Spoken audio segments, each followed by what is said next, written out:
All right, let's call this meeting to order. This is the regular meeting of the November of the Nevada City Council at 6 p.m. on February 10th, 2025. We have a roll call, please. Melissa Mushet. Here. Henry Corbin. Here. Jason Sampson. Here. Steve Skaggs. Here. And Sandy Aaron. Here. Our first item would be approval of the agenda. Move to approve. Second. Melissa and Steve, any discussion? Seeing no discussion, council please vote.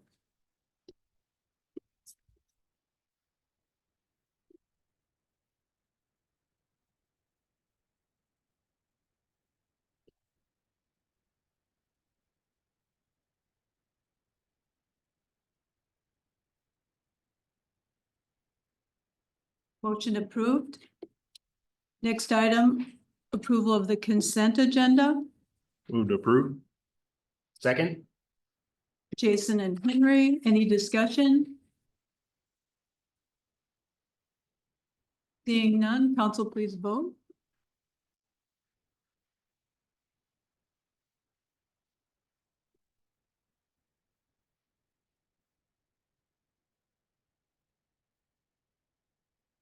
Motion approved. That takes us to the public forum.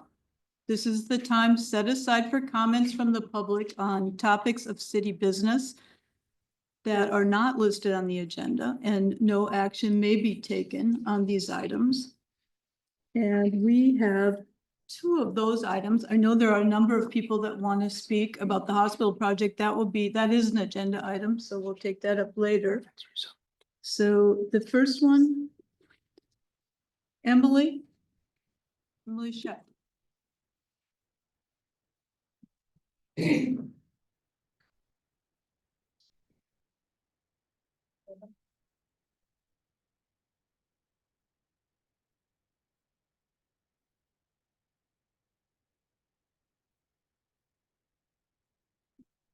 Thanks, our design committee at Main Street Nevada has been working on wayfinding signs to be put around town. We've gone through several mock-ups and we finally landed on the ones that we want to use to be put around the city to direct people to specific places and areas of town. So this is what we're going with. They're going to be, instead of being one combined sign, each of the items will have its own little sign, so then we can move things as needed.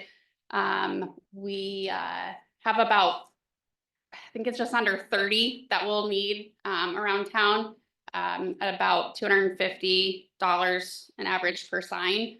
And then there'll have to be some posts and things, hardware and things that'll go with them as well. But we're hoping to get these out soon. I don't know, Jordan, what else did you want me to say about those? Just share them and yeah. So hopefully you guys like them. We went through several mock-ups and we all were super impressed with this. One of our committee members, and actually he's one of our board members, Joe Wakeman, he did a lot of the design for it and stuff. And he also did all the schools designs when he worked for the school district. So, or all of their signs. So these were made through First Class Signs and Eames. And we tried to go through Blackbird, but he couldn't do the curving that we wanted on the sign. So they'll have the wayfinding pieces, and then there's going to be another piece on the bottom to finish them out. So so that's what we're going with, and I think it's in the city's budget for next year to get those all purchased. Any questions? Emily, do you have a map or an idea generally of where those 30 signs are going? We do. We need to just tweak it, I think, one last time, but we put together where we thought they should go, what should be on each one. We've driven around to make sure they make sense, but that was several months ago. So I think we just need to hit it one last time. Do you have one from Score Park pointing to downtown so that people that are there? Okay. Yep. We definitely make sure they'll find their way downtown. Okay, fantastic. Thank you, Emily. Yep. Thanks, Tommy. Anything else for the public forum? Andy Kelly? Yeah, so on that public forum, I think I have a problem.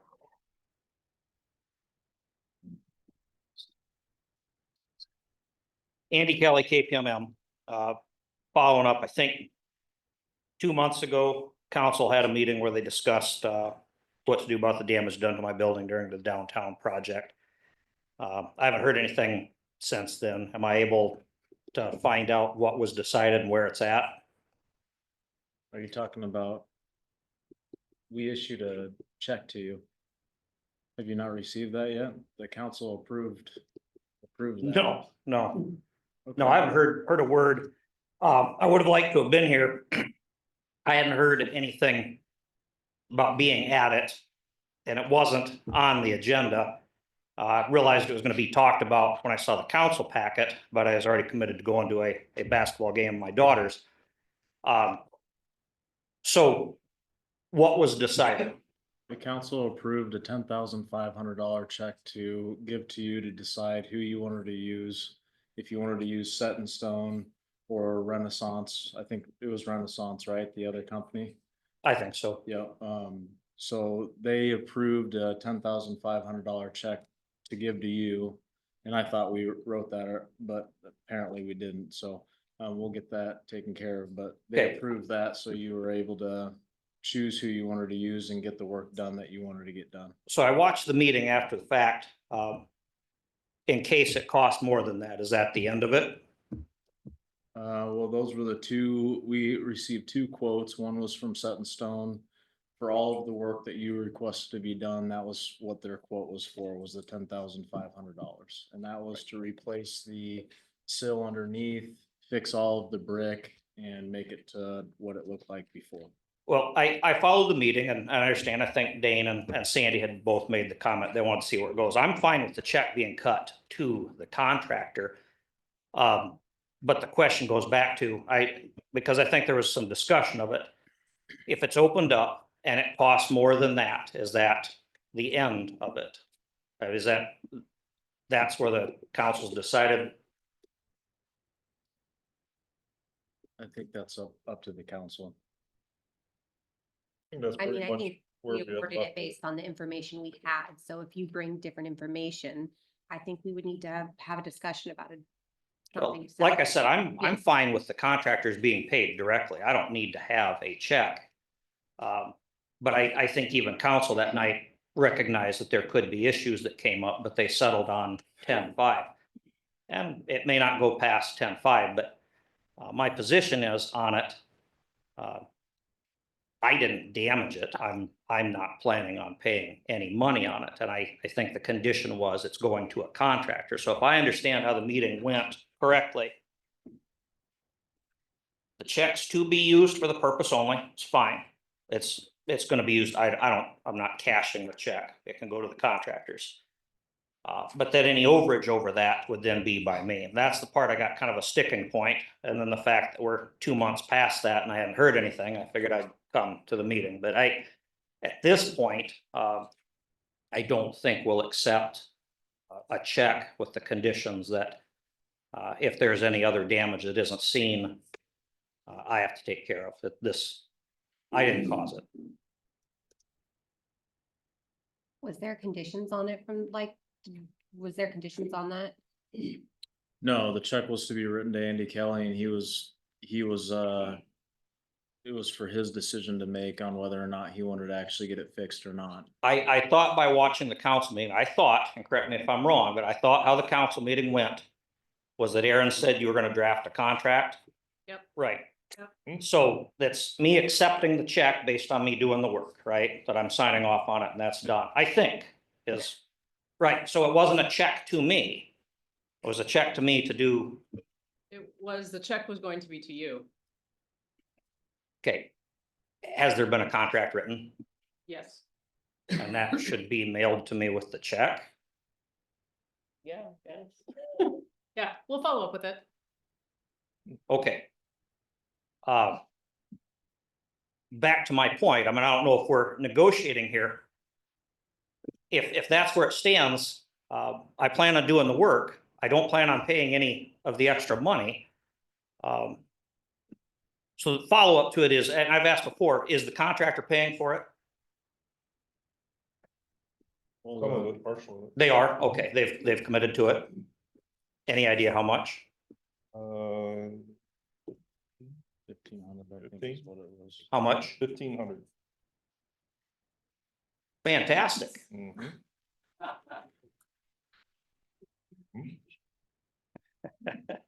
Well. Okay, so.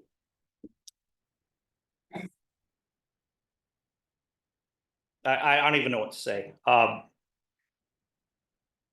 feel the contractor should be on the hook for this, and if the contractor's on the hook for it, I don't know why the city wouldn't be saying, get it fixed, send a bill, the contractor's paying for it. It looks like we start quibbling over what might be a couple $100 afterwards because the contractor isn't paying for it.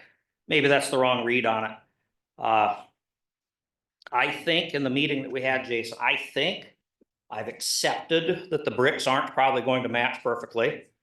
I've accepted that some may be polished or washed and some others may not, and there might be some action taken on the sill that doesn't make it quite historic. And I think that I've probably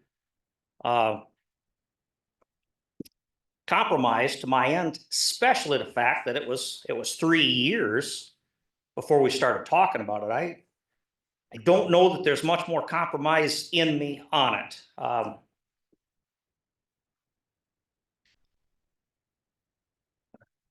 I don't even know what to say. Any questions? You think that there's gonna be additional costs above that 10? I don't know. I don't know. But again, it doesn't need to involve me. Pay the contractor directly. I mean, you can take me completely out of it, but I watched the meeting. We've got a couple of council people that, I think the quote was, we want to see it to its intended purpose. And I'll honor that. I'm not cashing the check. $10,000 isn't any money anyway. I mean, what am I going to do with that? It's not going to take me on vacation. It's not going to buy a car. I don't care. But at this point, it's the principle of it. We're going to be 4 years into it. We've got a contractor that's decided $1,500 4 years later. And I think I've done everything I was supposed to get to this point. It might be a funny place to end that maybe it comes under and there's nothing to talk about. Maybe it's a couple $100 more. I'm done. This is ridiculous.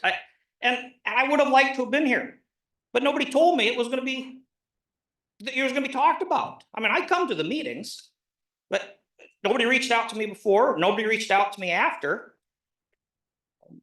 4 years. I've done everything I'm supposed to do to get to this point.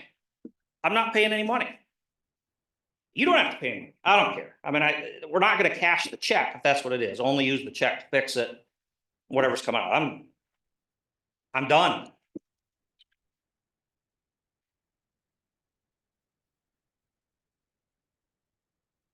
I'm going to close the public forum and move into the next item, old business. And the first item A is the ordinance number 1054, 2024-2025. This is an ordinance amending the zoning map of the city of Nevada, Iowa for rezoning the property at 630 6th Street from R3 Urban Family Dwelling District to R4 Multiple Family Dwelling District. This is the second reading. And we need a motion. I'll move to approve. Second. And for discussion, we've asked Brenda to come and give us more information based on the public forum that we had on this project at our last meeting. Good evening, Mayor Pro Tem, as well as members of the council. For those of you attending tonight's meeting that don't know who I am, I'm Brenda Dreyer, and I work as the economic developer and Nevada Economic Development Council representative. What I'm going to do tonight is I'm going to give the presentation we gave publicly at a city council meeting on May of 2023. The significance of May of 2023 is we were reviewing the project because it was submitting for some state incentives. And when a project, an economic development project, whether it be a housing project or a community development project or a business expansion, does require discussion at a public meeting and support of the public entity before an application goes to the state. And so what I've done is I pulled that presentation from May of 2023, and I've included those things that are different about the project from when we first presented it, and then also provided you an update. At the time, we were obviously applying for a couple things with the state of Iowa, and those applications have now been approved. So again, it was entitled The Renovation and Reuse of the Story County Medical North Campus. And at the time, we were considering applications supporting the Capstone Group LLC. What I would tell you is that we have provided to the council and the council packets an overview of the Capstone organization. And so again, any of the councils that's available, it was in the packets, but it describes in more detail than I will tonight in my presentation about that nonprofit housing group. So one of the slides that like I said, I kept the presentation like it was, is that time is the worst enemy to old buildings. And we were focusing our comments that night on the reuse and the renovation of the North Campus. I would tell you that that has been a part of the Nevada 2040 plan that was in existence before May of 2023. Very clearly, the reuse and what was going to happen with that building was a pretty important aspect of the 2040 plan. That was one of the reasons it was high priority to have a plan for that building before it was empty. And I would tell you it was also part of the economic development strategic plan for 2023 and 2024.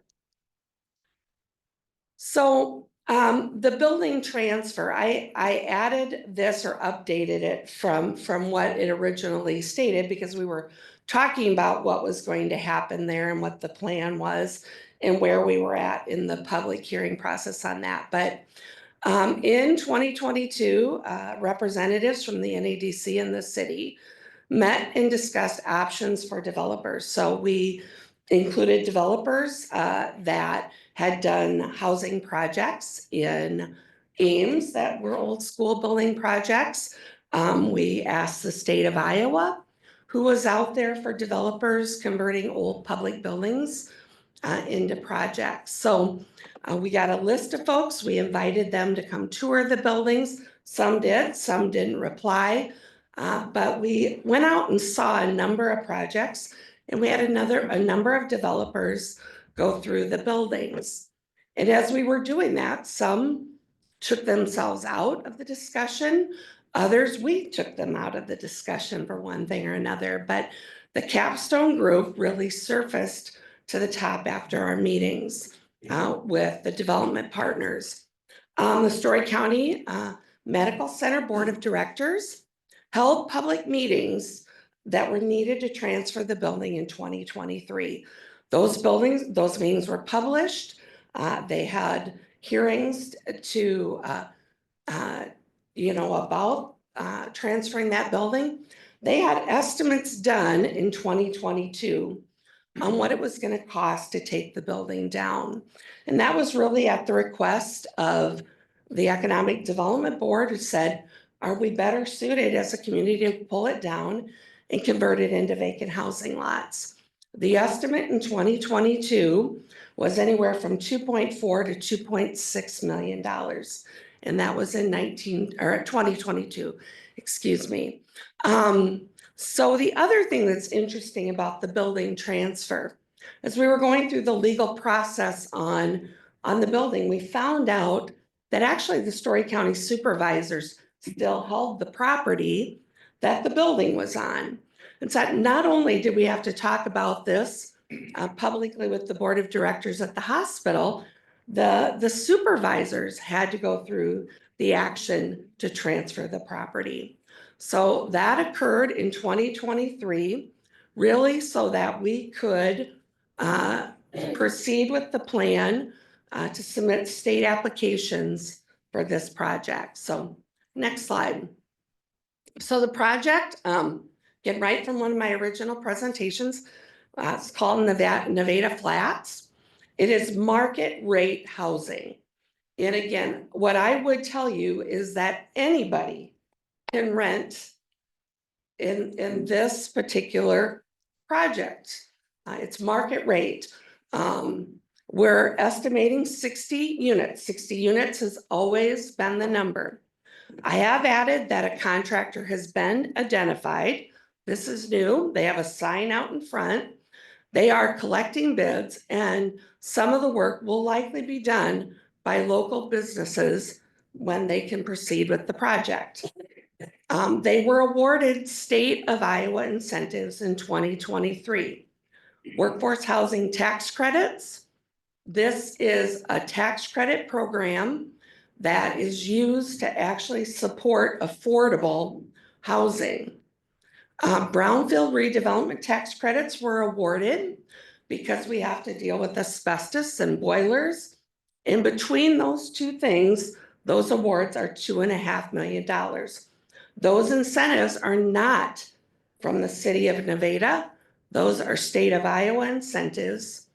And the local match, there was a minimum local match of $1,000 per unit required to submit the application.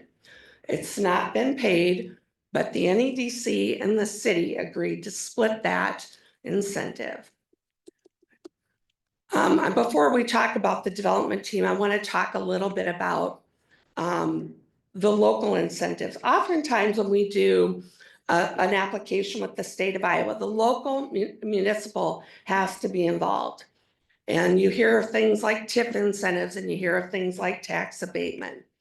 At the time, we were uncertain if this project was going to pay property taxes.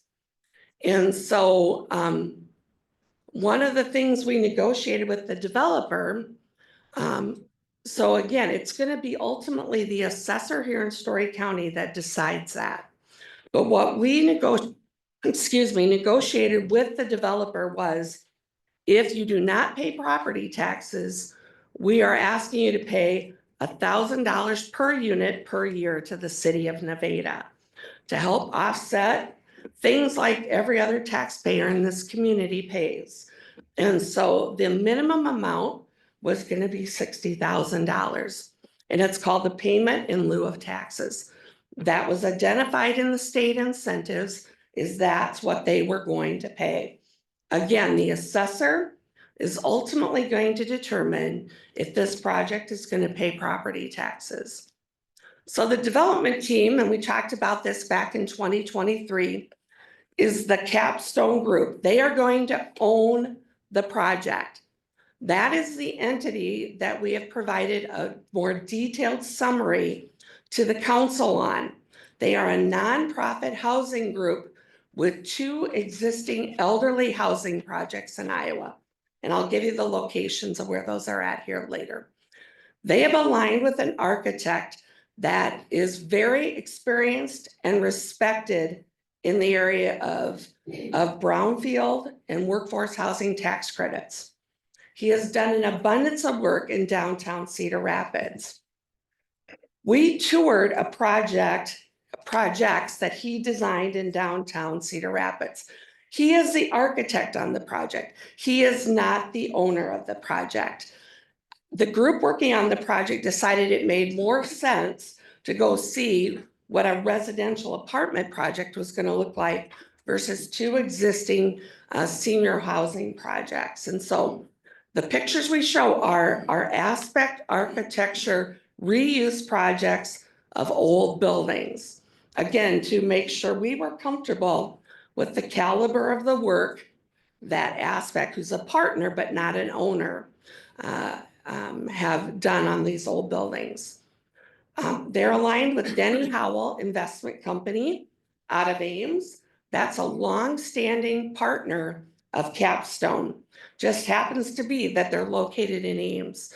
Until just recently, he hadn't even done a project in Ames, but he is coordinating the financing aspects of this project.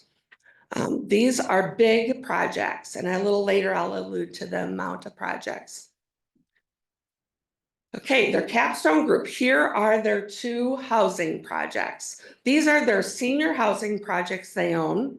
The new homestead in Guthrie Center and Winslow House Care in Marion. They are in the senior housing business. They are getting into workforce housing as a way to diversify their nonprofit housing group. So they have these two projects now. And hope again, the plan would be to add workforce housing to their portfolio of housing. So a little bit more on the Capstone Group. They are a nonprofit 501c3, the most highly governed and nonprofit entity you have available. You have annual filings that have to show where you're disposing of your profits. So they are a 501c3. They're governed by a 3-member board of directors. 2 of them are based in Cedar Rapids. I've met both of them. And one is in Georgia. The one in Georgia serves as the executive director. His name is Mike Machand. The 2 that are based in Cedar Rapids have a healthcare background because up until the Nevada project, they had the 2 healthcare projects here in Iowa. This is where I allude to the $60,000 payment in lieu of taxes that was discussed in 2023. Again, it's going to fall on the assessor to determine if they will need to pay property taxes on the facility. Today, we believe that is the case. So any funds not needed to service debt. So the project is a $7.8 million project. So any funds that don't service debt, that aren't involved in the maintenance, the upkeep, and the operations of the facility will be invested back into other housing projects of the housing corporation. So it could happen that those dollars end up in another Iowa community where they are doing workforce housing. So again, it takes a lot of funds to service that amount of project. The tax credits will likely be sold, so they will not be valued at sale at $2.5 million. They will be discounted and will be used to buy down the amount of debt that is needed to service the project. So a little bit about Aspect, because good or bad, this is getting a lot of the focus in the discussion, but again, we wanted to do our due diligence to say, how are these apartments going to look? And so we went to the architect that designed and is on board to actually do the designing work here at Nevada Flats. So Steve Emerson is the owner of Aspect, an architect, self-made developer. You can Google him. He comes up right away from Cedar Rapids. He's bought a lot of the flood properties. He's redoing the Smooth Cost building. It seems like everybody at one point in time has maybe been through there. And talks about what that's going into. We've actually, what I would say, the city, NEDC, and even members of the hospital board went and toured 2 projects in Cedar Rapids in 2023, where Aspect rehabilitated old buildings for housing. So I've included some of the pictures. Kingston Landing is the old school. Okay. And then the next one is Cornerstone. This was an old hat factory. Again, what we were looking for is what were the finishes like? Did they cut corners? What type of windows were there? How were they managed? What was the property management company like?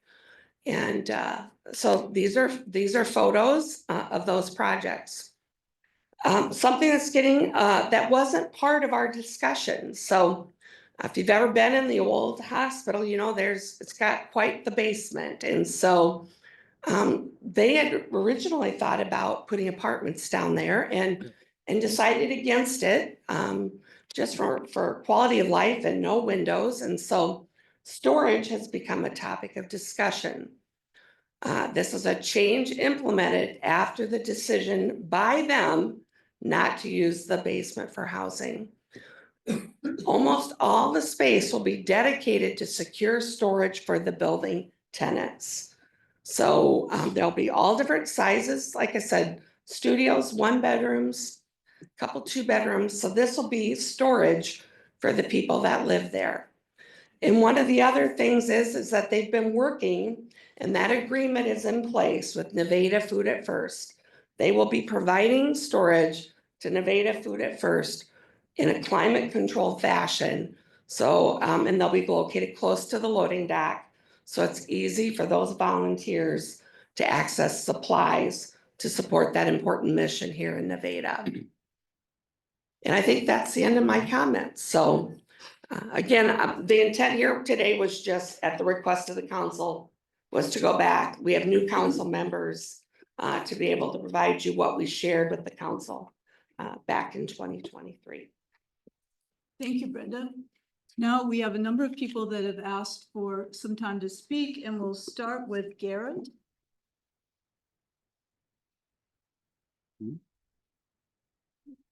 Looks like Garrett. Hi, Garrett.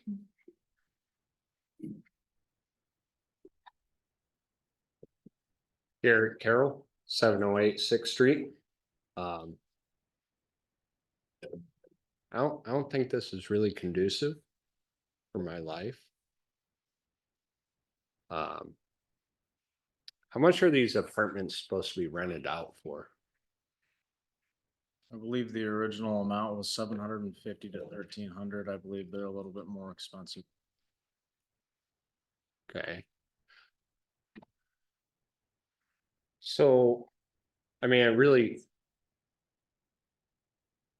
doesn't even add up, because the parking space, you might want to allow 2 cars, if not 3 cars per unit. Okay, right? And then you add in DoorDash, then you add in Amazon and the drug dealers. I mean, reality, right? I don't You- I don't know about the third one, but the DoorDash and the Amazon. I mean, let's be going real through with around each other, about. Jordan. Okay. So.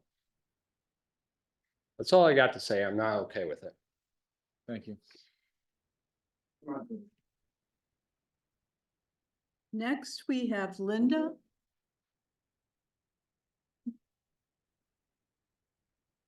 I'm Linda Bartleson, 705 6th Street. I've been a Nevada resident since 1988 and in our current home since 2002. And I'm here to express my opposition to this. Our neighborhood is gradually being enveloped by rental property. Currently, within 1 block of our home on the corner of 6th and G, there are already 6 apartment buildings. Adding 60 more units will impact our property value. Some websites say as much as 12.7%, which is really high. I'm also concerned that of the parking, you know, as Garrett mentioned, he lives across the street from us. 6th Street, where there are currently 4 of those apartments, there's no parking on 6th Street, of course, either side, we all know that.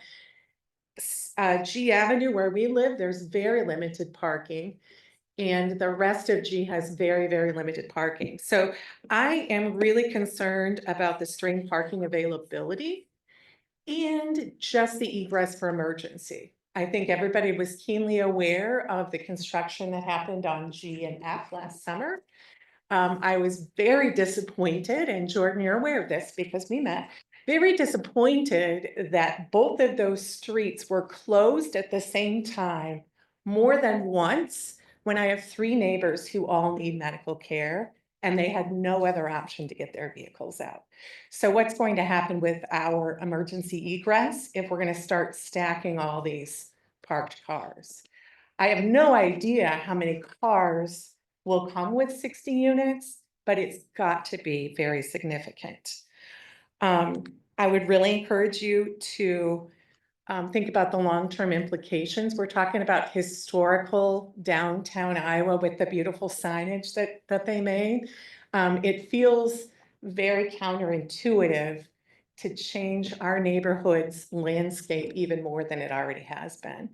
In addition, my husband and I own a rental house in Gilbert. And they actually are starting to inspect rental properties, which I'm certain is not a practice of Nevada. Is this true?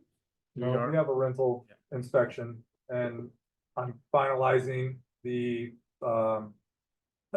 documentation for it. So that'll start in the middle of this year. Interesting. The Okay. ordinance is So the homes that are falling apart around us that are rentals will be inspected.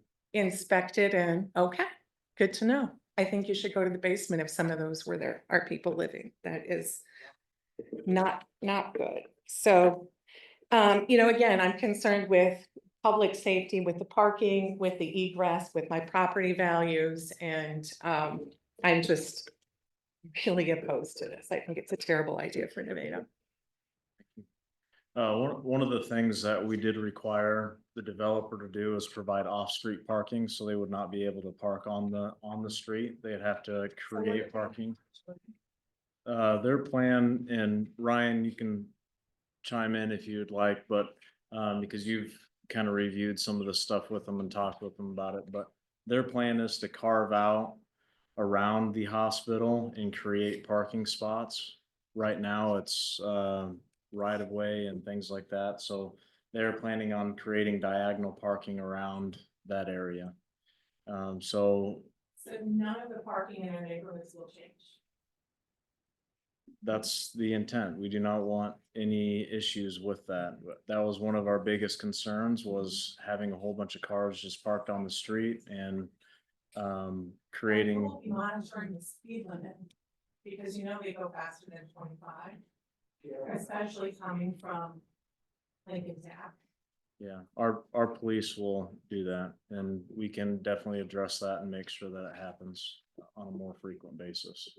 I think I need to move to the next person here. Charlie Good is next on the list.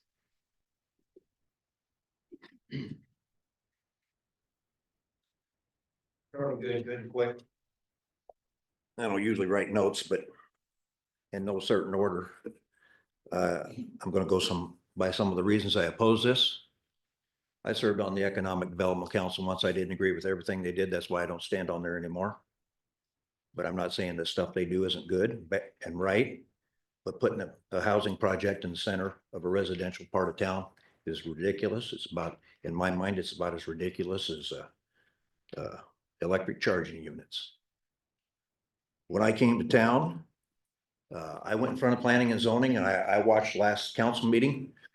And they said, well, we didn't get to see a site plan because it's kind of expensive to do that. You know what I was told? Tough titty. You put your plan up here, when we decide it's good, then you'll go. I wasn't a multi-million-dollar corporation. I was a little peon. And for you guys to sit here and say, oh, it might be expensive for them to do a site plan, I thought that was utterly ridiculous. The storage units underneath, according to that council meeting, they were going to be for the public use. Obviously, that's changed now from what I heard tonight. Okay. Cutting out parking spaces. You're going to take the city right away to cut parking spaces out. They wouldn't do a damn thing for me when I came here. I argued I needed 27 parking spaces. They wouldn't even include my parking spaces around my gas pumps as parking spaces. The only way I got my parking approved is Super 8 decided to come to town. And their site plan didn't have the right size parking spaces, so lo and behold, the city of Nevada changed it for them. Not for me, but for them. And that's the only reason I got to get my parking spaces in my store built. I had to hire a structural engineer. I had to do $70,000 worth of BS to get my stuff done in this town. I was born in that hospital. I've spent 28 years here in this town. Nobody offered me a 10-year tax abatement. I heard something about 10-year tax abatement at the last meeting. Now, if they ain't gonna pay property taxes, different story. But anybody else in this town, all of us business owners, if we got anything, it was 3 years. And we're here. We've been here our whole lives. The people of the neighborhood all sat here and told you they oppose this. They oppose it vehemently. We had 1,600 signatures, which is more than voted in any damn city council election that Sixth Street should remain open. And you guys voted against us. You didn't give a damn about the people of this town. Someday that street's gonna close, it's gonna hurt downtown. The mistakes of the past hurt the future of this town. $7 million project here, 9 million, whatever it is on Main Street. And we're gonna close the entrance. And now we're gonna look people in the face that have houses right across from this and tell them, we don't care. We don't care. Because economic development for $1 and a bunch of grants is gonna try to put a housing project in here. Now, them pretty pictures up there, yeah, I granted, they did a schoolhouse somewhere. It was already in an area that already had all their parking and had all their stuff done and wasn't gonna PO anybody off. And that other one, beautiful looking building, no doubt. I would like to come here sometime and be for something. I was for something. I was for Sixth Street to stay open, and every one of you voted me out. If you weren't on the council then, and I know some of you were on committees that did vote that out, you're elected by these people here. You're not elected by the Nevada City Council. You're elected to sit on the Nevada City Council by these people out here. And if you're going to ignore them, every damn one of you ought to resign. Those grants can be given back for $1. They could be given back. I didn't ask for no help at all up here. What I've done, I did myself, and I didn't piss off anybody doing it. That's all I gotta say. Sorry, I got to go on. Thank you, Joe. Yep. Steve?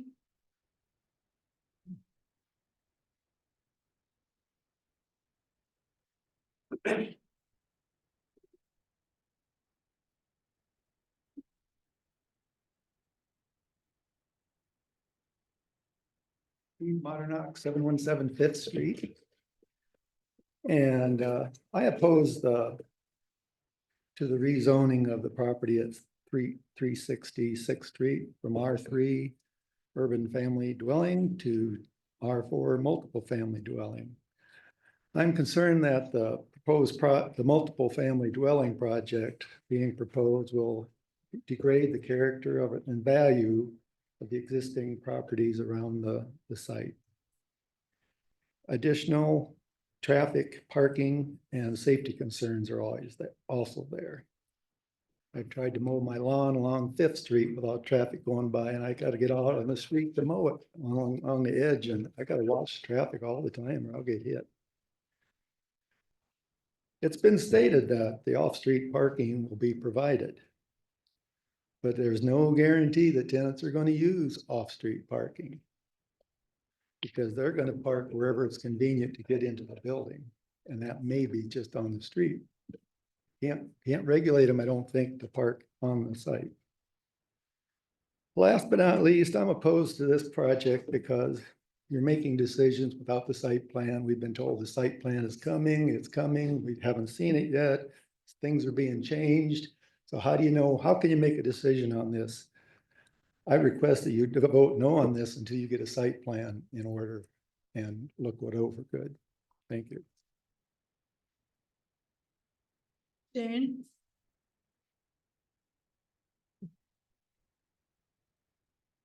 Shane Heinz, 1325 Sixth Street. I was actually gonna wait. See if a lot of my points got covered. Some of them have. I've thought of a couple in the meantime. You're saying off-street parking. There's no way that you can have that much off-street parking that will comply with EPA water guidelines. Won't happen.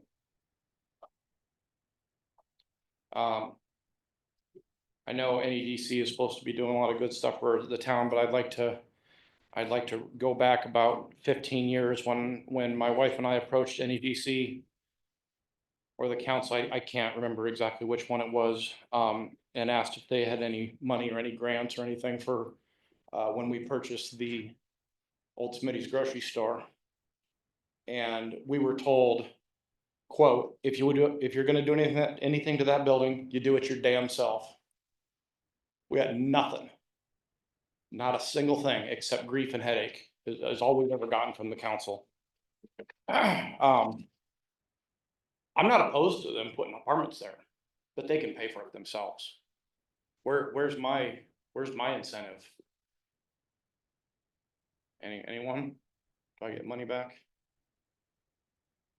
And I do have one other thing that I wanna put out there.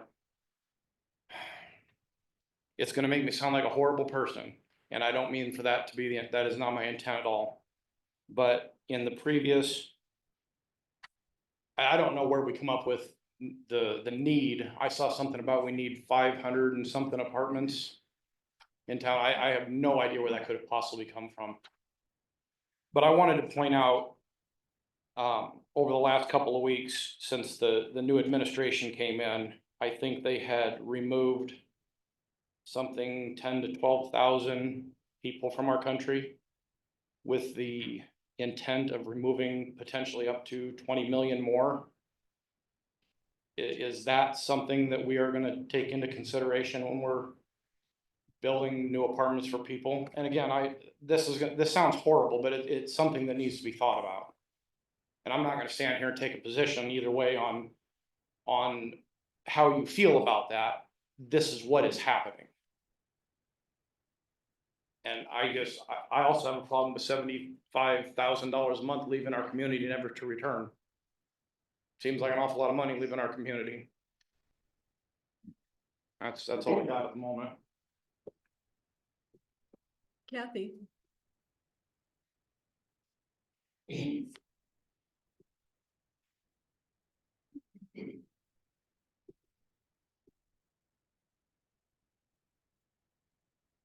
Hello again. I'm Kathy Solko Modernock and I live at 717 Fifth Street. I come again to this meeting to oppose the rezoning of the property that we all call the old hospital at 630 Fifth Street from R3 to R4 multifamily.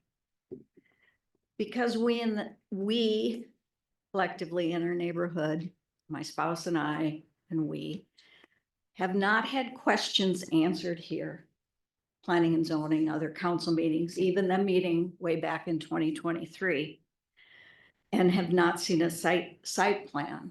Steve and I stopped at the capstone project in Cedar Rapids, known as the Kingston Landing that Brenda brought up here. Yesterday, we were on our way home from the east side of the state. We wanted to see. We've been told it's residential area. We've been told we don't know how many units are in that building. We've been told they have parking. We've been told there's been all kinds of comments. That project has repeatedly been used as an example in comparison to what might be possible and expected in the old hospital building. I'm going to ask you how many of you council members that are going to vote on this project, on this rezoning application, have driven to Cedar Rapids to see the Kingston Landing apartments? How many people? How many council members? Can I ask that? I've seen it in the past. I didn't go because of this, but I'm familiar with the project. Have you been to that building? I have. Okay, Sandy has. Anybody else? One. Thank you. The Kingston Landing project has 3 floors. The bottom floor is leased for commercial space and leased for in-house parking. So they have drive-in parking at the back of the building. I don't know how many parking spaces are in that leased parking. There are 27 apartment units in the building. Not even half of what is being proposed in our neighborhood. Not even half of what is being proposed in Nevada Flats. I would like to say that many of the concerns that have been brought to this council and to the planning and zoning meeting are on full display at Kingston Landing. The quote residential area that it is in no way compares to where the old hospital is. Kingston Landing is bordered on one side by a municipal parking lot that is used for county sheriff parking and other leased parking. This parking lot is tucked under Highway 30 that dissects Cedar Rapids. That's not residential. The backside is bordered by an alley, and across the alley are commercial buildings. It's not residential. The other two sides are, quote, residential, with large apartments and a few other older single-family homes that have been made into apartments. In driving around a 2-block radius there are several older homes, but those two appeared to be apartments, as evidenced by multiple electrical meters and multiple outside mailboxes. We think there was one or maybe two single-family homes a bit over 2 blocks away. Again, this housing area that is being purported for our area, for our historic area, in no way compares. Parking there can only be described as lacking, with every available spot on the street as we drove around filled with vehicles. 2 spaces in front of the building, there's 2 entrances, were cordoned off with large orange cones so they could have loading area. Per the website, Kingston Landing advertises leased in-building parking, leased city lot parking. That's that one I talked about under the viaduct, and on-street parking. Again, every available space that we saw driving around was taken up by some vehicle. There's no green space or patio area. It's parking, street parking, and there's about, I'm not good at this, but probably 20 feet from the building door to the sidewalk on 2 sides of the building that people take their pets out on. There is not a patio, there is not a space for kids to play. We had hoped, Steve and I had hoped, to gain some insight or information that would help us become more accepting of this project that is being proposed here in Nevada, that is being proposed in our neighborhood. Unfortunately, our drive through Cedar Rapids did just the opposite. If you are using Kingston Landing project as a comparison, that comparison is not valid for so many reasons. And I've spoken to some of those. If you have not seen that Cedar Rapids project, you should take the time to do so before voting in favor of this. If this is what you truly want for our neighborhood, for our residents that live here all the time and have for years and years and years, and for the city of Nevada, if this is what you want, shame on you. Because it's not what the majority wants. And no, I was at that meeting back in 2023, and I didn't hear 1 ounce of support from residents in 2023. And again, I'm not hearing it either. Now, I did take some pictures if you'd like to see them. I have enough for the council and the clerk, and if you'd like to see them. But again, I would encourage you to go and see it.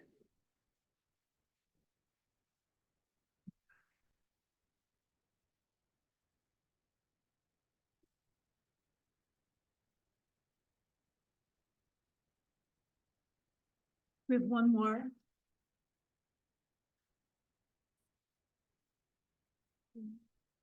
Is it Jean? Jean?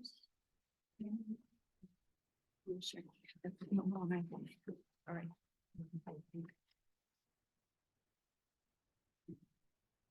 Jean Watts, 805 6th Street. I'm here to voice my opposition to this just based on the sheer size of the proposed apartments, the parking. None of this seems to have been thought through at all. Looking at the existing building that's there, there's no way you're going to get 60 apartments in that building. And to have the parking space needed for all of that, it's not feasible. We already have a lot of street parking. Are you going to have assigned parking spots and enforce that? I don't think that's a good use of our public safety officers. Are you going to be circling the blocks, ticketing cars that have been parked too long? You don't do that now. I don't see how this is going to work at all in this neighborhood. And we love our house where we live. We work very hard to make it look nice. And I am not opposed to economic development, and I'm not opposed to bringing rental properties in. However, this seems to be a very short-sighted, not thoroughly thought out plan that is going to be very detrimental to our neighborhood. It's not going to fit here at all. So it's my thought. Well, I would, oh, one more.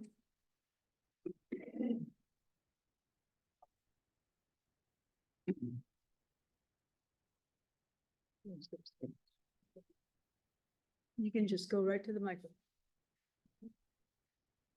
Introduce yourself and your address. Oh, boy. Josh Wertz, owns several businesses here in Nevada and, rent a similar amount of units that they're proposing for this out-of-state company to add to Nevada. A few years ago, I purchased 3 tax exempt properties similar to what the county just sold for $1, and I paid for fair market value for the properties, like $250 a piece, $1,000 a piece. Then I paid out of my own pocket to turn them into multifamily units and paid property taxes right away. I pay taxes in Iowa and currently have local management in the city limits of Nevada. I also live close by. I don't understand how this proposed project benefits the city. I guess the 60,000 in lieu, I mean, that's terminology. Is it 60,000 guaranteed? Or is it, I don't understand. If we're getting property taxes 100% off of it day one, and when those come in, maybe it's good for the city. But I have a funny feeling that they might try to wiggle out of that or change the rules. I don't understand why we're trying to help them bring in low-income housing that isn't needed in Nevada. I think the study is not accurate. 541 units in the paper names I read. I don't know where they come up with that. I don't know if any of the landlords here are like have big lines of people lined up to rent apartments where my apartments are similar in price to what they discussed and probably nicer. So we're not seeing that problem with a need for more, and pretty sure if there was a need for them, I'd build them. So I don't understand why you didn't reach out to local landlords or businesses. I've spoken to several prominent owners of large companies in Nevada, and they were never approached by anyone. I guess it's a Story County thing, so kind of explain that why. Like maybe Almaco or Burke or someone would want a building for $1, for maybe create jobs, or do something more beneficial than 60 apartments that aren't needed. We've watched our property taxes, water bills and insurance go up the last years, and now we have new competition in town that's getting a free building, $2.5 million in incentives, and is not going to pay property taxes in lieu of whatever that verbiage means. That we don't know exactly what's gonna happen or not. If someone wants to like sign their name on that and say, you know, show us the site plan, they're paying $60,000, I mean, which is still not much considering that the 3 buildings that I bought for a fraction of what they're paying, I pay $16,000 on, just those 3 properties. I'm not afraid of competition as long as the playing field is level. Any approval of zoning or additional parking for this project will only show you that the city council has chosen to go against, I think, what the people of Nevada want. Yeah, I don't see how 60 is like that magic number. They're a nonprofit, so why not make it 20? Like 20 apartments. Why does it have to be 60? They're a nonprofit. So why does it matter? That would solve maybe some of your parking issues. And why don't we limit them to how many apartments they can do? Because why do they care? I mean, obviously, someone in that business is motivated by profit. So he wants 60 to make it work, but they did 20. Maybe that would work better. I don't know. That's my opinion. Thank you, guys. Thank you. So, Josh, just to talk about the assessed stuff. So the most recent conversation I had with the assessor is they are going to be required to pay property taxes. So the whole $60,000, that was only if they're going to be able to utilize their nonprofit, but When does that start? When do they pay taxes? year 2 is when they would start paying taxes. Based off of what? Based off of, are you talking about the 10-year sliding scale is what you're talking Well, about? I'm just saying that's always a slippery slope where if it's not completed, what's the evaluation? Who's judging that value? So currently there is no property taxes that are paid on there. And so the first year would be 100%, and then the second year is when they would start paying property taxes. Year 10 is where it'd be the 100%. It increases 10% every single year. So year 2 would be 10%, year 3 would be 20%, and so on up to that 100%. Your 10 makes up to other LLC for $100,000. What will the value be taxed on that? I don't know what the valuation will be. I would assume it's going to be a little bit over double of what the You know what one that is. amount is? So the Cedar Rapids one, I believe, is around 1.5 million. I do believe it'll be around 3 or 4 million. So just quick calculations, that would be around $86,000 of property taxes that would be received. Split between all of the entities, the city, the county, school, hospital, things like that. So that was one of the reasons why we were going to do the 60,000, because it would have brought in more taxpayer money rather than this route. But I don't know exactly. I'd have to talk with the assessor, Wayne, to figure out what he thinks it's going to be. Andy, in the last meeting, I believe it was, brought up a minimum assessment. That is something that we have discussed, and I'm not opposed to that. I think that is a great idea. They're a nonprofit. So they're not able to run this as a nonprofit. And Yeah, so they are, Capstone is a nonprofit group, but Nevada Flats LLC is not a nonprofit, which is one of the reasons why they're unable to, one of the reasons why they have to pay property taxes.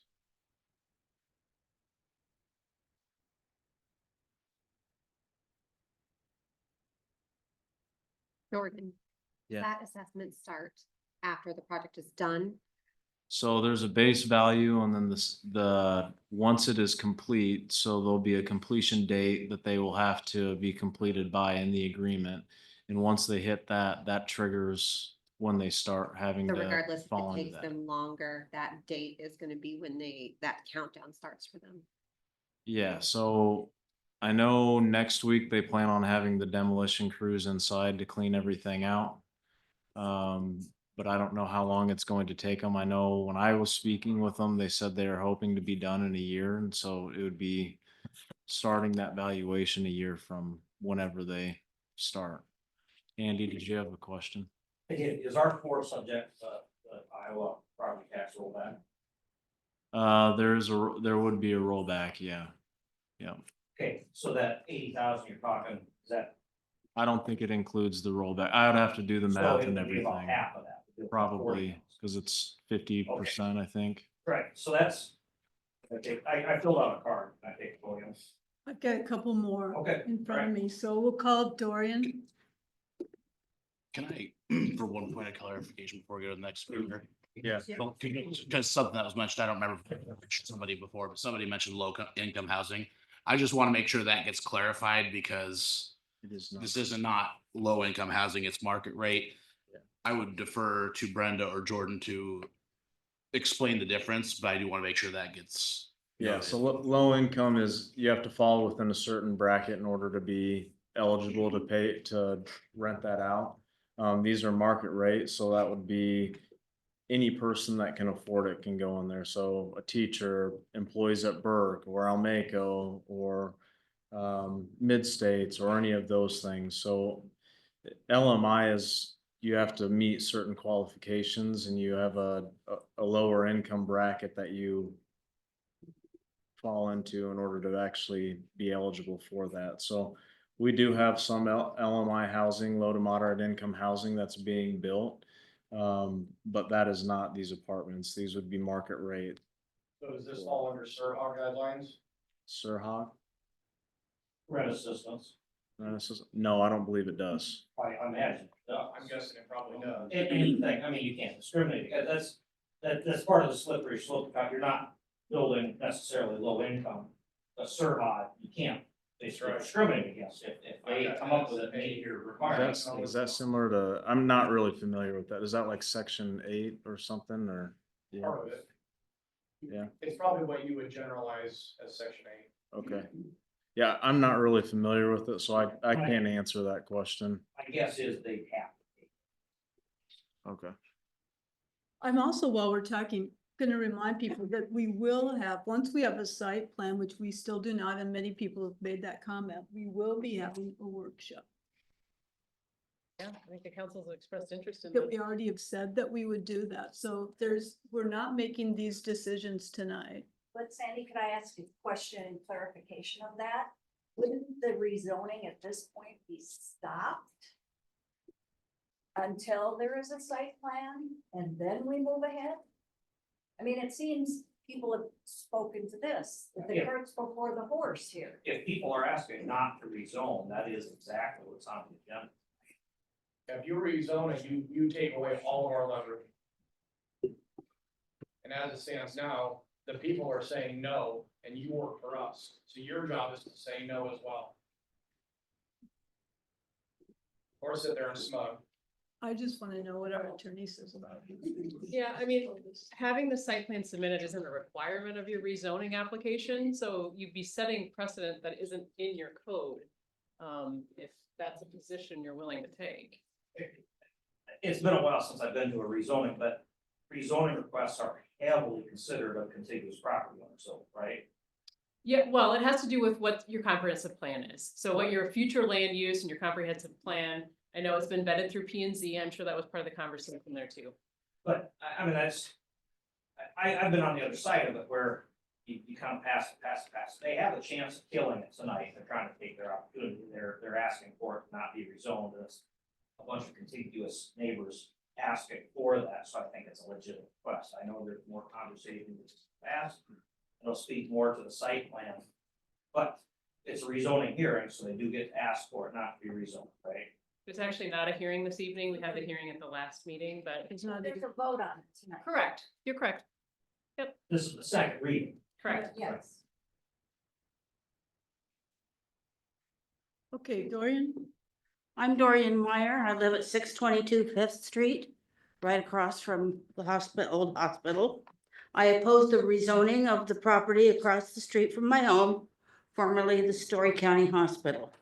It's not just a matter of congestion and traffic and population density, but the impression of this building on the main corridor into Nevada from Highway 30. This is a historic neighborhood. My home was built in 1895 by Andrew Ringham, and it was right across from the city park, which became the hospital. I have lived in my home since 1990. I am a Nevada graduate from kindergarten on up. I have worked respectfully to restore my historic home. I love my home and Nevada, but the proposed project in this neighborhood, and it is a neighborhood, invites congestion, traffic, and a black eye to the historic corridor. Mayor Barker in a previous meeting referred to this building as an albatross. Well, you have to have that albatross hung around the necks of my neighbors, of the people in my neighborhood. Please be responsible and responsive to me and my neighbors. Vote no on this rezoning. Thank you. Jim?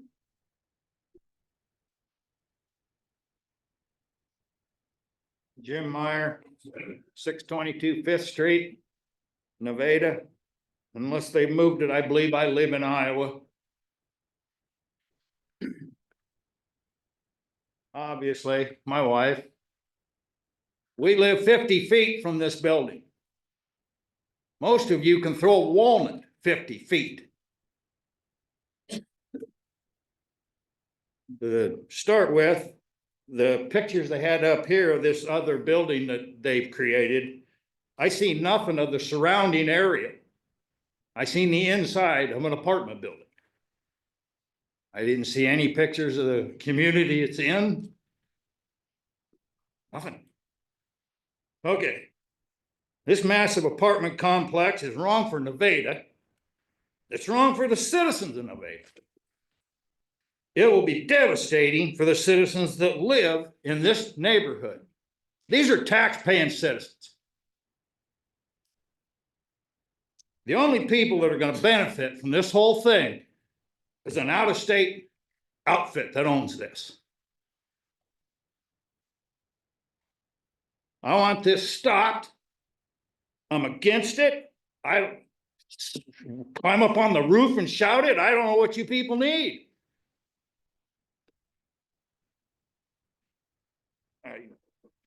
I'm against it. Well, that brings us back to our agenda. We do have a motion, other comments, questions, discussion from the council. Rick, I saw your hand earlier. Did you have? Andy. I still have a card. Yeah, Andy. Oh, I'm sorry. Just two things that I thought about. Everybody's spoken real well. I live at 701 Westwood. It doesn't affect me at all. Sold John Deere equipment my whole life and I've made my living selling resale. And I really feel bad for people. I don't even know who you are on Fifth Street or whatever. I just think there'd be no resale. Who would buy their house when they're ready to, their whole life is your house. That's your biggest investment. And I'm concerned about that. And I know I wouldn't want to live next to it, and I'm not gonna, and I don't think you guys would either. I don't think any of you are gonna. So I'm non-confrontational. I don't mean to be disrespectful. Something to think. Thank you. Andy?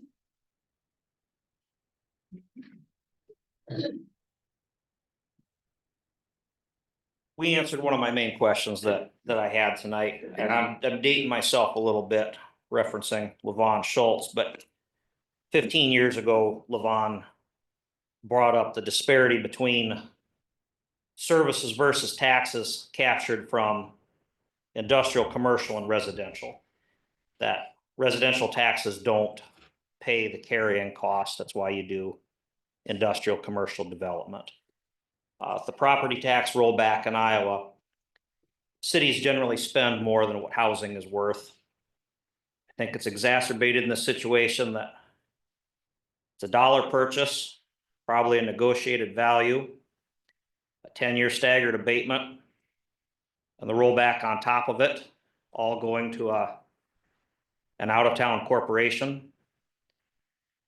If the problem is that we need housing and we're willing to accept anything, then I guess this is an answer.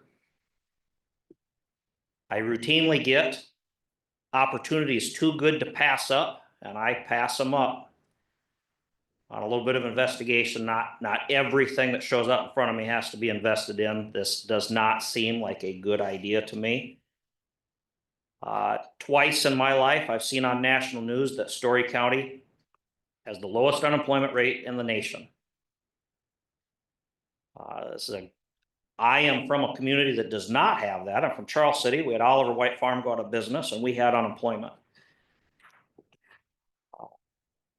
I am all for industrial, commercial development and letting the chips fall where they will after that, letting the market bear it out, let builders figure out how to build. I've never wanted to incentivize something that doesn't have a tax benefit, and much worse with the income leaving.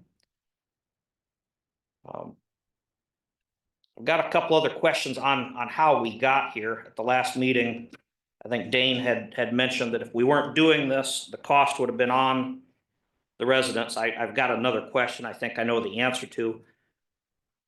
If the hospital board had torn it down, the cost would not have been borne on the Nevada residents, right? That would have been borne on the county residents.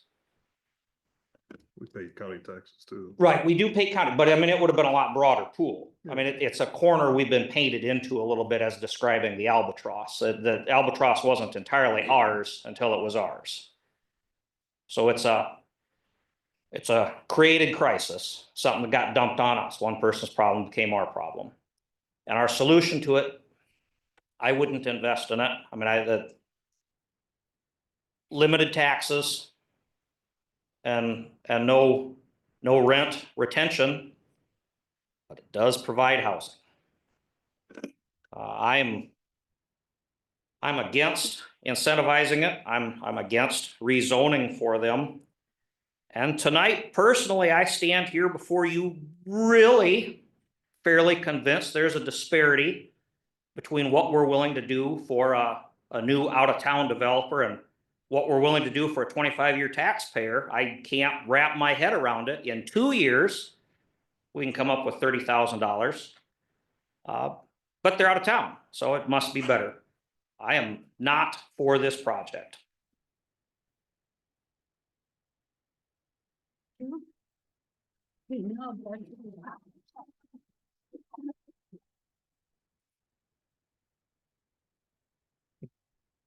Back to the council. Yes, sir, please. We are online, so that. I am Dean Rogers. I live at 616 Fifth Street, right next to Jim and Dorian. And I've spoken at the last several meetings too. And I guess just to clarify of all that's been said tonight, the building that was brought up on the school, that was mentioned too, there's half as many apartments in that big building as they want to put in this small. And I don't know what the size of them apartments all are versus this, but yes, the point I want to get across is I am against it because I live right across the street too, and for all the reasons that have been stated here this evening, that's why I'm opposed to it. Thank you. Thank you.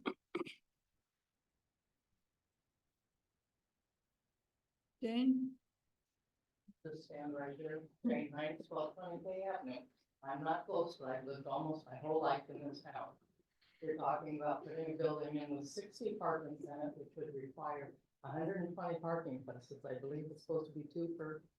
And half, 150. And you're looking at taking away all the green space. And then when it comes to snow removal in the winter time, when everybody has to get their cars off the street. And you're gonna use up every little bit of green space there to put a parking spot in for these people.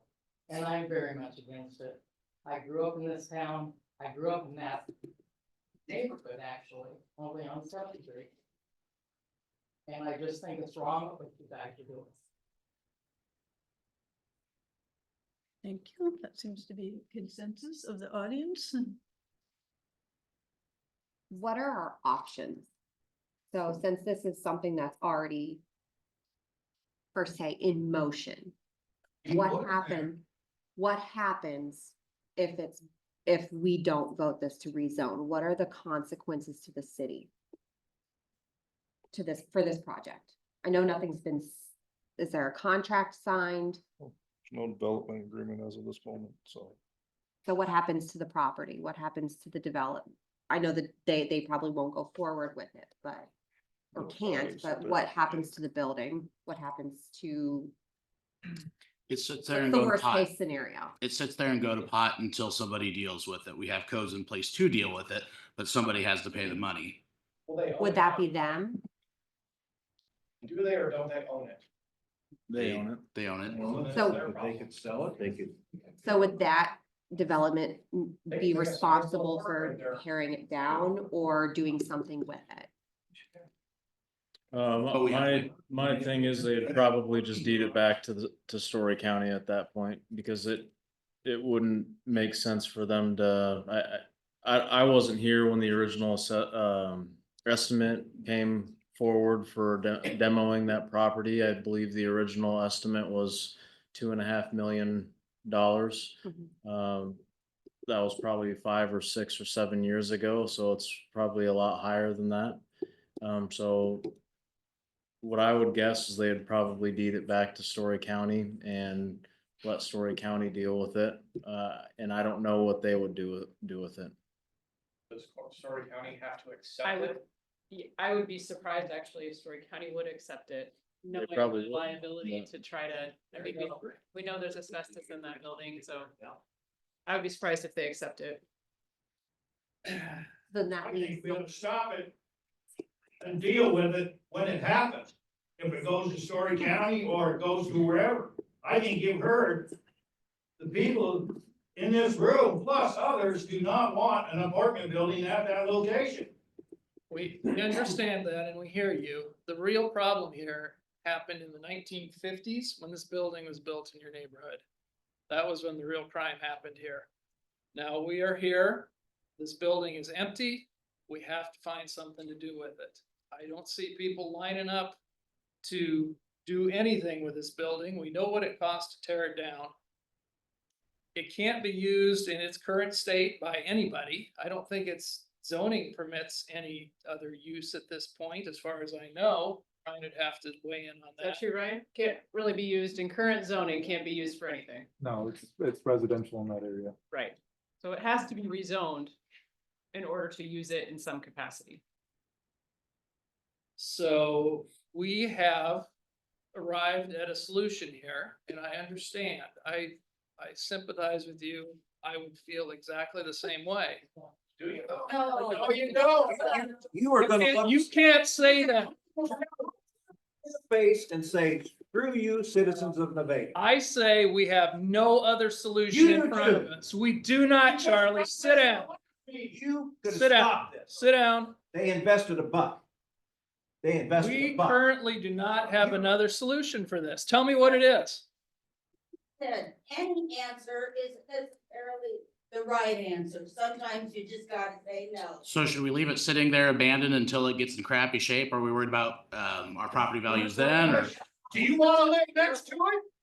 I actually rezoned the area right next to my house and have a whole lot of light pollution now, so I understand. Yeah, I actually have voted too.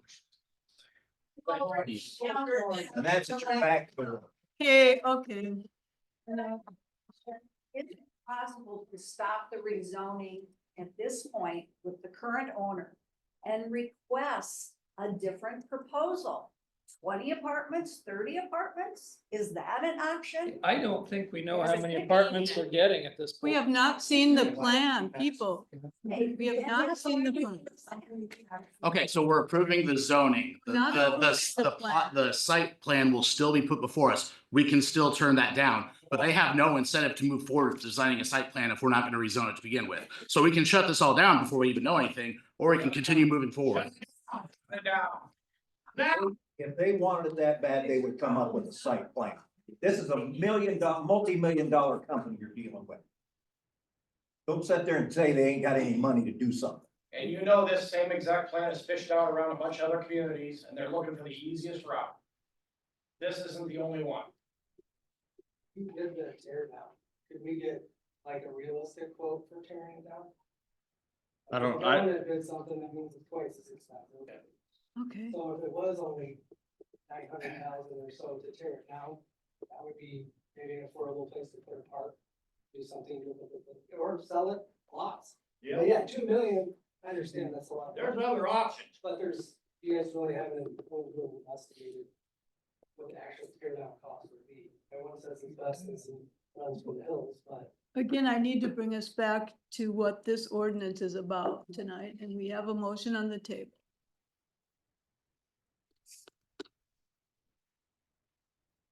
See where you stand. I guess I would like to say something before Yes. we vote on it. Just, I've had a few people speak to me, and ask why I voted no against it at the last meeting. And a lot of great points have been brought up in those conversations and tonight also. And I apologize if I'm accrediting it wrong, but, Kathy, I think you brought this up at the last meeting and tonight too, the walkability, the green space and the parking. And tonight that's been brought up too, but those points made me look at this a little bit in a qualitative perspective. And I want to clear up, I'm not against this project, or I'm not against redevelopment or reuse of this space. I think that done correctly, it would be a good investment and a good outcome for our community. And but I do have reservations on some aspects of the project as it sits now. Parking, which has been iterated, the impact that would have throughout the community. Sidewalks and crosswalks, how that would work with accessibility, kids walking to school, kids going to the park. And then 5th and 6th Street, which I think is a larger thing that we as a council, I think we've discussed it, looking at 5th Street as a whole, beyond this project too, just looking at that and how that impacts drivability and connection that way. And so I know tonight we aren't going to solve it all. There's been a lot of great topics that have been discussed with me and tonight, and I really appreciate those, bringing those forward and sharing those. And I really think these conversations need to continue as we go forward. And we get more information, potentially a site plan, looking at more of that. And so I just wanted to let you know, I appreciate the conversations that have been had and those that will be had. I definitely look for those in the future too, so. Anything else from the council? I also would like to say that while I personally support this project because it is going to be for the betterment of the community, I do have to follow what the consensus of my ward is asking for. So my vote is going to be based on what I've been given feedback from, even though it is most certainly going to be against my personal belief that I think this is a great project and the best option for what we have in front of us.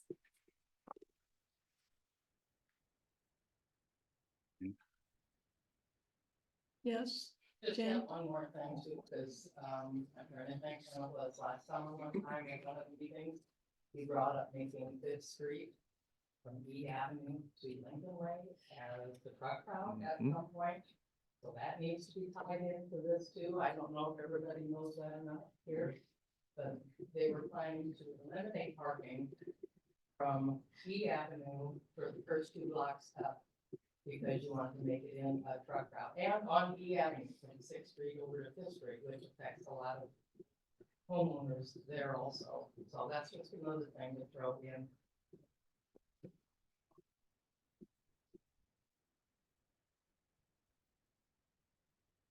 Okay, got a call for the question here? How many bids were submitted for the tear down? You said 2 million, 3 million. How many people bid on that? I have no idea. I wasn't I didn't live here at that time. I can, Have that information now as our city administrator? no, because it's not a city property. It was a hospital property. And the hospital's the one that owns it. Zoning, Correct. yes. But we're rezoning it for a developer. It's still, the city would have that information if it was the city's property and the city was planning on tearing it down. But the hospital is the one that has that information. Can I get that information? Yes, and I intend to. And then I would be able to do that. But this hasn't, the tear down cost has not been brought up except for tonight. So I would be more than happy to get that information. And I can get it and I will get it. But no, I do not have that information right now. Part of the reason for that you want to do this, is because of the costs of tearing it down, you don't want to have that burden on the city. No, So, I mean, it's kind of like, it's you don't want it's a lot of money for the city to tear that building down from the original estimate that I was told. Yeah. Why does the city have to tear it down? The city doesn't, but one of the options was to give it to the city and I told them that I did not want it. That I'm not even going to really entertain that because it would cost way too much money for our taxpayers to have that burden. I mean, that's a lot of money. It's a big building. It's huge. Well, according to the original estimate was 2.5, but I need to get that information. It was brought up. At the last meeting, it was 1.9, so I tear it down at the last meeting. Now it's 2.5. Yeah, inflation. Okay, time to. We wait another meeting. All right, council. Please vote. A long-term care just moved out of it. I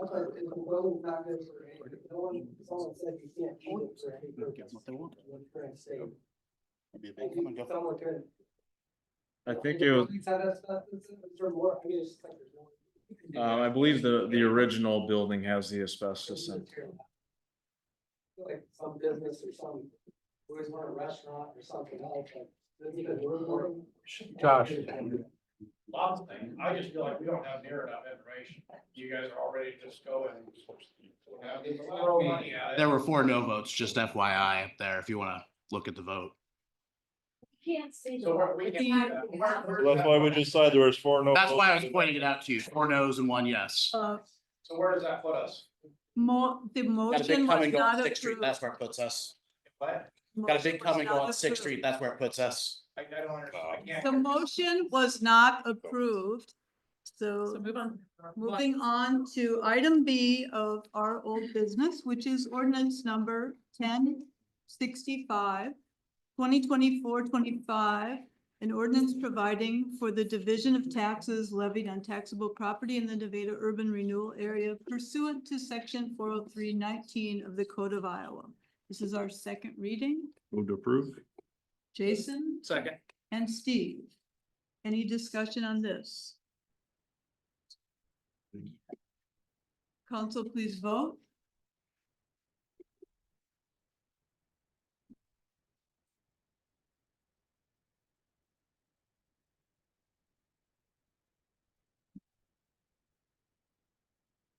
That is approved.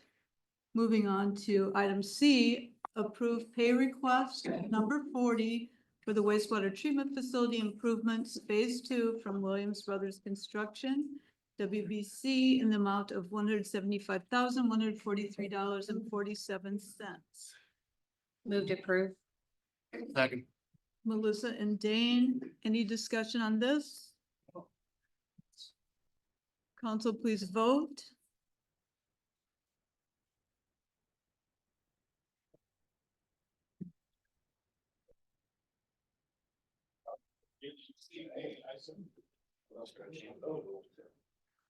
That was approved. Taking us to item D. Excuse me, if you want to have sidebars, please leave them on. Sorry, what? She said, if you're going to have sidebars, please leave the room. We can't conduct business with lots of people talking in the room. Item G, approve the pay request number 33 for wastewater treatment facility improvements Phase 3 from the Boomerang Corporation in the amount of $0. Move to Approved. second. Melissa and Jason, I wanted that one. any I love discussion? $0. Council, please vote.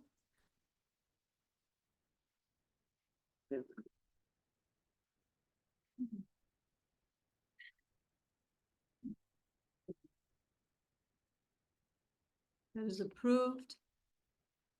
Takes us to item E, resolution number 65, 2425, a resolution approving computer software and services contract between the city of Nevada, Iowa and Civic Systems LLC. Move to approve. Jason and Dan. Any discussion?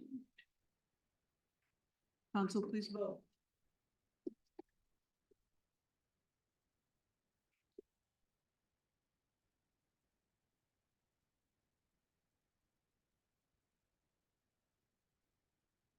Motion approved.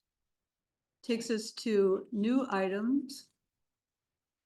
Item A, approve amendment to master agreement on the Oak Park Estate Trail up to $30,000.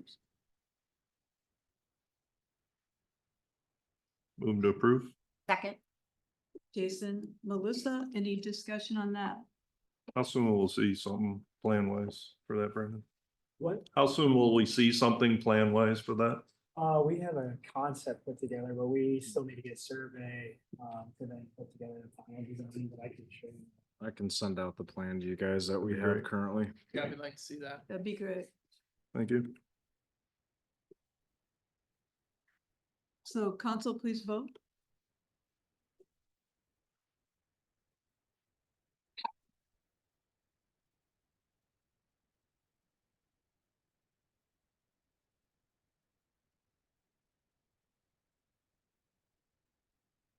That was approved. That takes us to item B, ordinance number 1066, 2024, 2025, an ordinance amending chapter 69, parking regulations of the city code to add snow and ice emergencies. This Move. is our first reading. Move to approve. Second. Henry and Melissa, any discussion? Was that ice storm? Is that what kind of prompted this? Yeah, it was the ice storm and we don't have anything in our ordinance to address it right now. And there was a lot of vehicles on the street that prevented us from getting out and salting effectively. So we had to go out and do multiple spins on it.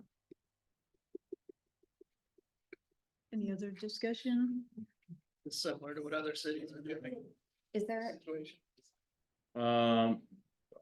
I do not know. That would be something that I would need to discuss with Joe. It was just something that Joe and I discussed.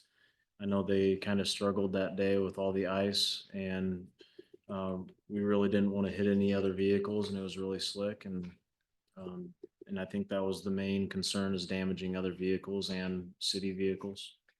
I see it's at like a 1/10 of an inch. Is that a pretty thick, thin? No, it's really thin. Yeah, Very thin. it's thin, So but any ice, basically? yeah, it's essentially, yeah, it's not very thick at all. That's about the level of which ice causes Okay.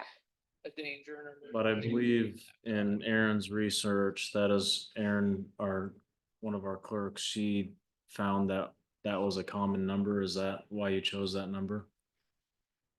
Yeah. Anything else? Council, please vote.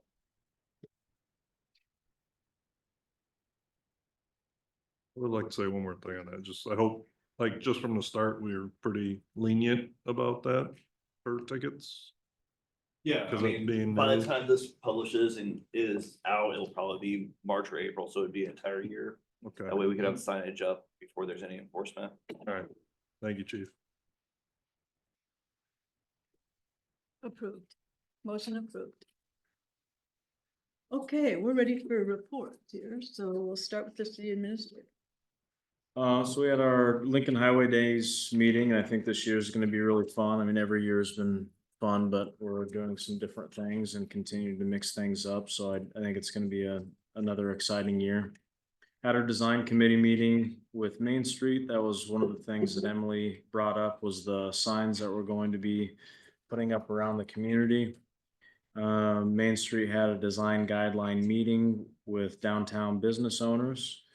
We also had our Pizza Palooza artists unveiling, and then our Pizza Palooza meeting.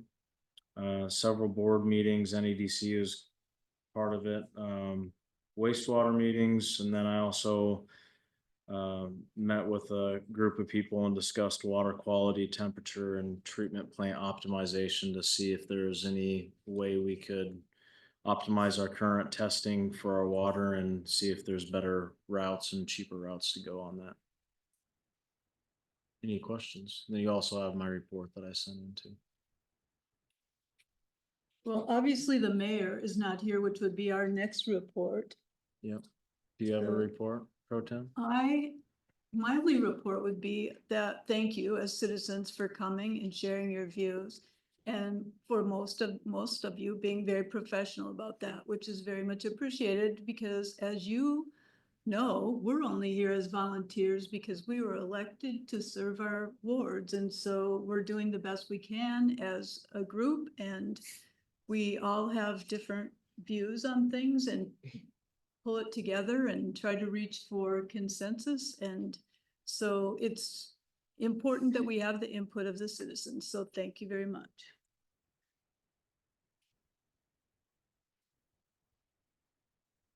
Next, I guess we have to keep going here with the report. That was your mic drop. Yeah, I was like, moving on.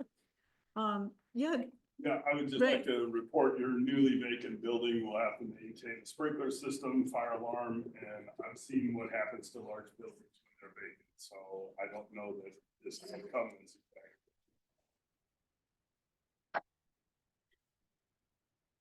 on that note, HR Green. I don't have Mike? anything. I know we've submitted a report, Brandon may have more. Brandon? Yeah, I guess, anything? just if there's any questions. But you have our report. Right, thank you. Brenda, Marlos? And Tim, Unless anybody had questions. and the chief, I don't have anything unless you have questions. Ryan? Unless you have questions. Aaron? And Aaron, I'm good. I don't know if your council have reports though. council reports. Same as Jordan, Pizza Palooza, Lincoln Highway Days. I'm looking forward to Lincoln Highway Days. I think that's gonna be a really good year. Trying some new ideas. We got some younger people on our committee this year to help pull in some of the young crowd and see what we can do. So looking forward to it. Volunteers make the world go round. That they do. I'll echo that. Pizza Palooza committee. Obviously, there's several of us on there. The Artist Unveil went very well. There was a great turnout from the community at Sports Bowl on Friday morning.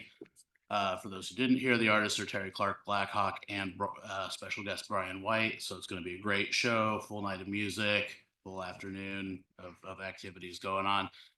Every year gets bigger, and the audience for the response to the announcement has been very good. So very excited for Nevada. Last year, this event brought 8,000 people to our Main Street district. I think it's a great look for our community, and excited to see how it goes this year. Great, thanks. On that note, need a motion to adjourn. Adjourn. Hold on real quick. So the vote on the rezoning thing, I didn't catch how that played out and where we are right now. I just. Four got no's. one Snippy come and go comment from you is all I heard. I said 4 no's and 1 yes. That's what the screen said. Where does that leave us? What does that mean? Means the ordinance failed. There you go. Thank you. So does this come back next week or like, what do we do? Like, will you let us know? If it's come back in a different fashion, there'll be another public hearing.